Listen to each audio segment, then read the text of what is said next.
Hey people, so it's during commercial break, and I'm just gonna pop in and uh yes, I'm recording this while I'm watching. So I thought that would be kind of fun to do something different. And it's not in chronological order, so I'm not recording at the beginning of the show, but I'm just gonna drop my thoughts as I watch. Again, it's a commercial break. But this is the latest episode of 90 Day Fiance that I'm reviewing before the 90 days. And right now, for starters, it's not the beginning of the show, but just saw Misha and Nicola finally decide to do their proposal. They were in Jerusalem, in the Holy Land. It was a special area in Jerusalem. And they were walking through. They're both very strong in their faith. So I think that was a perfect time for Nicola to make the decision to get down on one knee and ask her to marry him.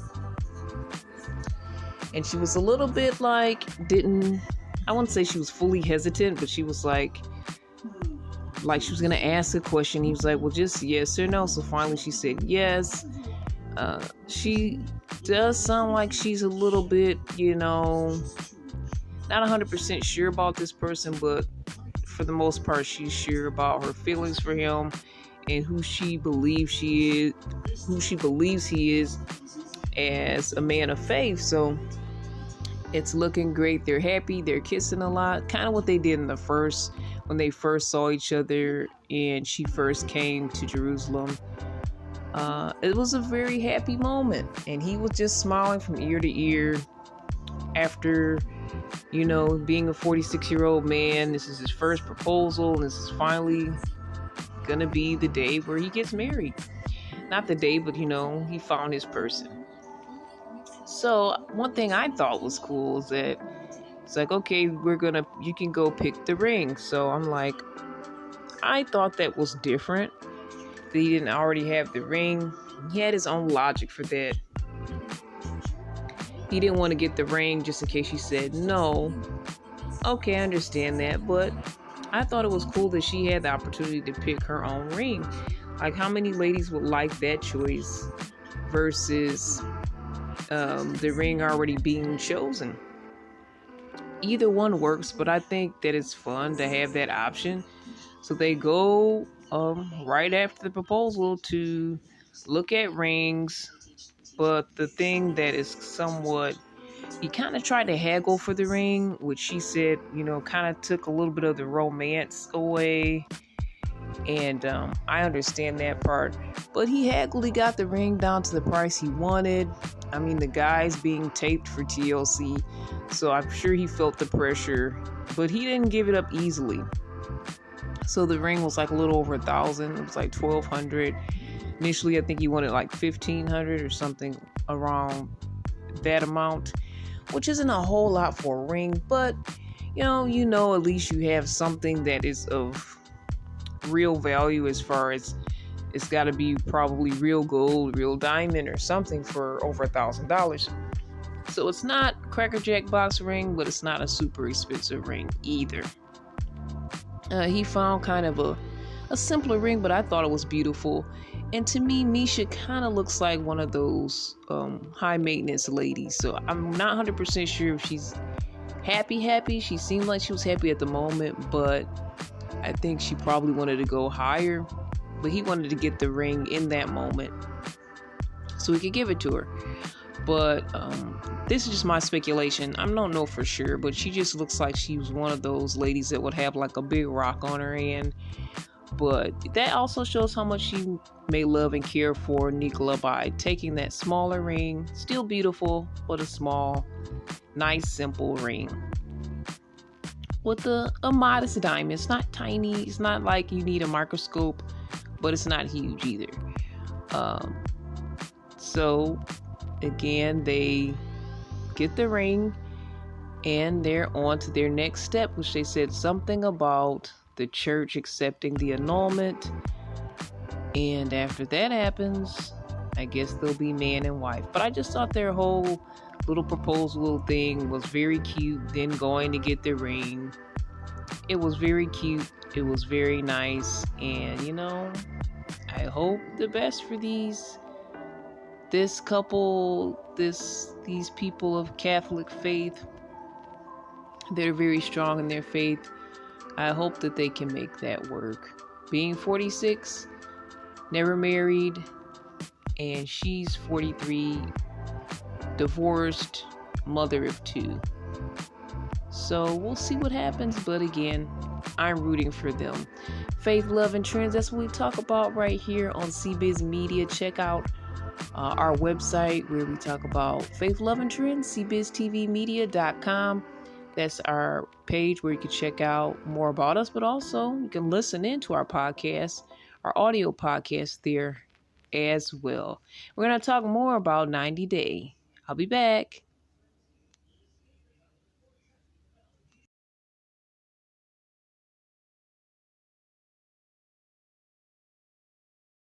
The Friday Hype on LICMC Radio.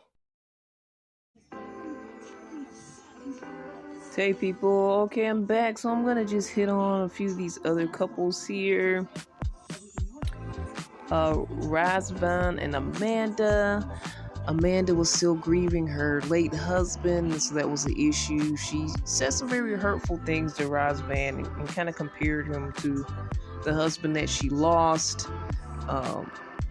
He said their relationship was toxic, but somewhere in between there, she started upping the romance, and it seems like they were doing more things in the bedroom. She was being more affectionate, and even then he told his mom he's not really sure about her because of their arguments and everything like that, and should he come see her and meet the kids in America, and all of that was an issue. Even though he said the relationship was somewhat toxic and she was the love of his life, yet his worst enemy at the same time, he wanted to move forward. And Amanda, she wrote him a heartfelt romantic letter apologizing about everything and saying basically she couldn't live without him. So it looks like they're going to continue what they're doing. I do feel like the relationship is toxic, like Razvan said, but he's going to take that chance and take that risk. And I guess he feels like she's worth it. And I hope that's true. I mean, things have changed. She does seem remorseful. She doesn't want to lose the relationship. To me, I feel like one of her big issues is she just feels like this could be her last chance at finding love. She doesn't want to fail. She doesn't want to lose a relationship. She doesn't want to, have invested so much coming to this country and everything just for nothing. I feel like that's part of her reasoning. How much she really loves and cares for him, I think that will be seen in due time, because I'm not 100% sure. But, that's between them. But I would like to see the story unfold, because this is 90 Day. And this is, partially about us and the viewers watching and our thoughts on things. So, I hope this is really a real, genuine connection for them. And I hope Razvan doesn't get his heart broken. He talks about his last marriage, which was also toxic. So I hope he's not making the same mistake twice. They have time to date, get to know each other. He can come to America and all of that. So, just taking things slow, I think, would probably be the best move for them. The LGBTQ couples, Christian and Cleo, and Dempsey and Statler.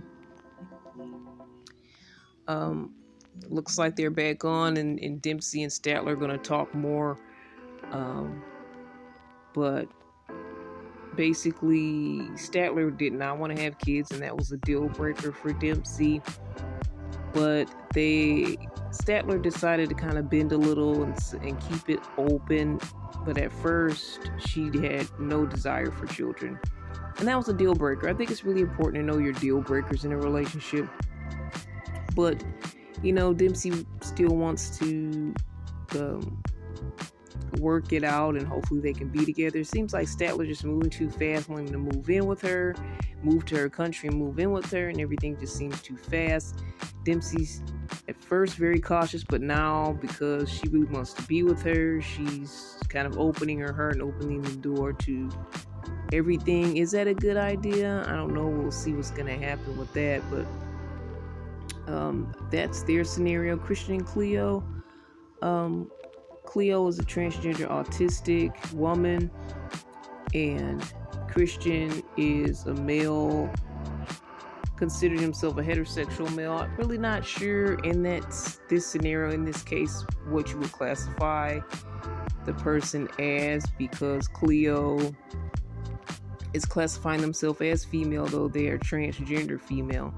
So I'm not sure about the classifications and the names and titles of all these things, but Christian has been somewhat suspect to me, and Cleo's complained about how they seem to like to talk to other women often and strike up conversations with other women.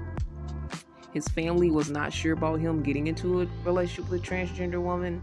They're not fully accepting of it at this time. I think he also felt like he had to warm up to the idea. He didn't want to admit that they were intimate with each other on camera. He said they went so far, but he did not say they were intimate. Cleo was upset about that situation as well. So they had a lot of issues, but at the end of the day, they kissed it out. Christian is planning to come back, and we'll see if they move forward. But there was a lot of pain and a lot of hurtful things that went on between them. So we'll see how that goes. It looks like they want to keep moving forward. All right, so I'm going to continue watching the show in the conclusion, and we'll be talking more about these couples and closing it out. JerichoCredit.com.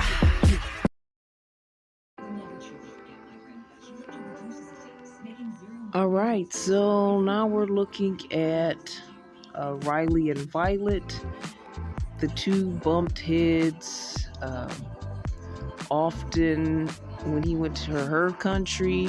There is definitely a racial and cultural difference between them, but Riley really wanted this relationship to work, but they just kept butting heads. Riley to me looked like the bad guy a lot, but she didn't look a lot better. So now they're showing him return home from his trip, and we find out some surprising information that they're actually intimate with each other. And that really surprised me because they continued to butt heads. They were barely affectionate during the visit. So, really surprising. He was telling this to the young lady that is like his sister figure in his life, that, you know, he could be a dad. But the medicine he's on basically restricts him from having children. He only has a 1% chance of actually conceiving. So Violet calls him when he returned home and tells him, you know, basically that night of intimacy, I'm pregnant. So his sister figure in his life is questioning things. He's questioning things. Of course, he's saying, I might not be the only person she was with. He didn't pack any protection, so of course there's still a possibility, a 1% chance according to him, due to his medicine. And so that was just a shocking turn of events. Not sure what Violet's angle is, but it's definitely suspect. Their whole relationship has been suspect. And finally she tells him on the phone one day, just ask me to marry you. And he doesn't have any proof of DNA or anything of that nature yet. He offered to take care of her medical care if she went to a particular doctor that can communicate with both of them, but she didn't want to do that. So don't know the angle here, but very shocked by this new news, and can't wait to see what happens in the tell-all when it comes to this story and situation. Misha and Nicola, they always have a new drama. Again, like I said earlier, they had a really great engagement moment there, but as he takes her to the airport, they're talking about him possibly staying up there in America for some months to get to know each other more, while she waits for this annulment that's needed by the Catholic Church to allow them to marry. And he basically says, okay, we'll be living together. This is sin. I could come up there for 2 or 3 weeks, but I can't do like months because we'll basically be living together. And I mean, she's saying, we didn't do anything sexual during my trip, and we've set boundaries, so I know that, we could do this. And it depends on what your point of view is and your beliefs, as well as how you feel you're able to handle temptation in certain ways. So I think, this can be an issue that can be somewhat hard to decipher depending on the couple and how you guys come together on this. But she started talking about 1 Corinthians, love is patient. And I thought that was a very beautiful moment as well. And saying basically love will endure all. So even though they have differences in agreement and different things that they have to overcome, the annulment issue and all of that, hopefully their love will see them through. But again, is that living together? Is that a question? Can you set boundaries in your relationship and not sleep with each other if you're two people of faith and that's what you're trying not to do? It depends on the couple, depends on the people. You can't always expect one person to do what the other person might be able to do. So definitely an issue there. And so we're going to come to our conclusion as we close this back on, guys. So after I finish watching, I'll give you my final conclusion, and I'm sure I'll be back in a moment.